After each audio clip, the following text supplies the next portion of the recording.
प्रधानमंत्री नरेंद्र मोदी ने आज कोलकाता में एक चुनावी रैली को संबोधित किया। इस दौरान उन्होंने बंगाल की टीएमसी सरकार पर जमकर निशाना साधा। उन्होंने जनसभा को संबोधित करते हुए कहा कि भाजपा सरकार बंगाल का नवनिर्माण करेगी। साथ ही पीएम मोदी ने कहा कि जब राज्य से टीएमसी जाएगी तब गरीब को पक्का घर मिलेगा। ये मोदी की गारंटी है। टीएमसी जाएगी तो हर गरीब को पक्का घर मिलेगा। गरीब को पक्का घर मिलना चाहिए कि नहीं मिलना चाहिए?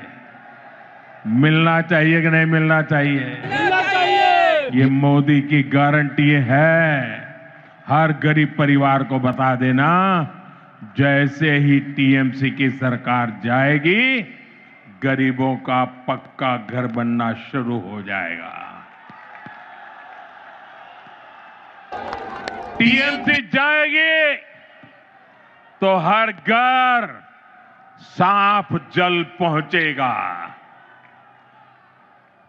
टीएमसी जाएगी तो हर गरीब को मुफ्त इलाज मिलेगा। टीएमसी जाएगी तो कारीगरों को नए अवसर मिलेंगे।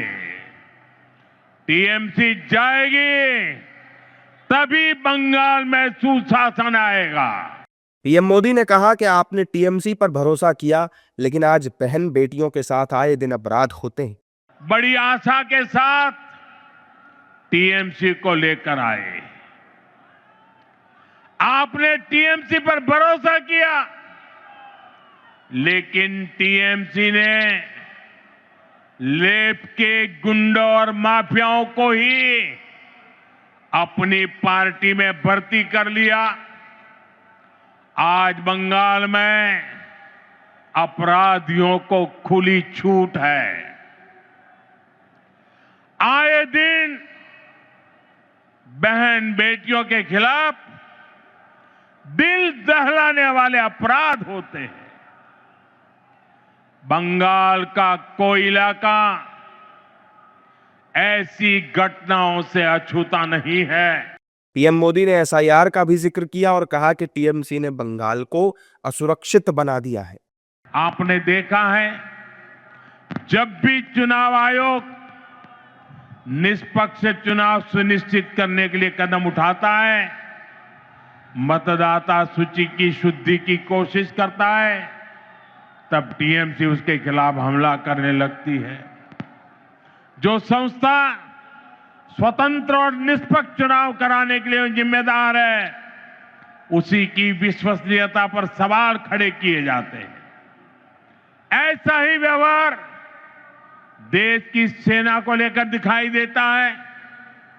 जब 2019 में भारतीय वायुसेना ने बालाकोट में आतंकवादी ठिकानों पर निर्णायक कार्रवाई की, तब टीएमसी ने देश की वायुसेना से कार्रवाई का सबूत मांगा।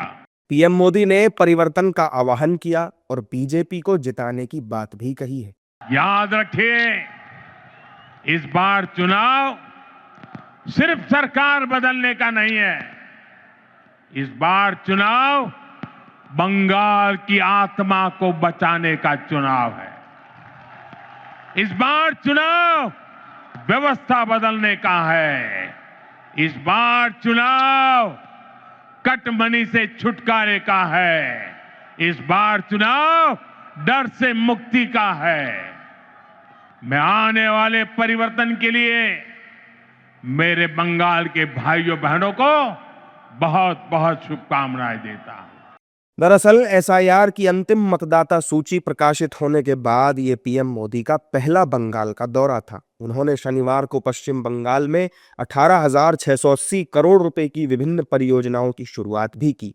इसके साथ ही पीएम मोदी ने 231 किलोमीटर लंबे 4 लेन वाले खड़गपुर मोरग्राम आर्थिक गलियारे की आधारशिला भी रखी।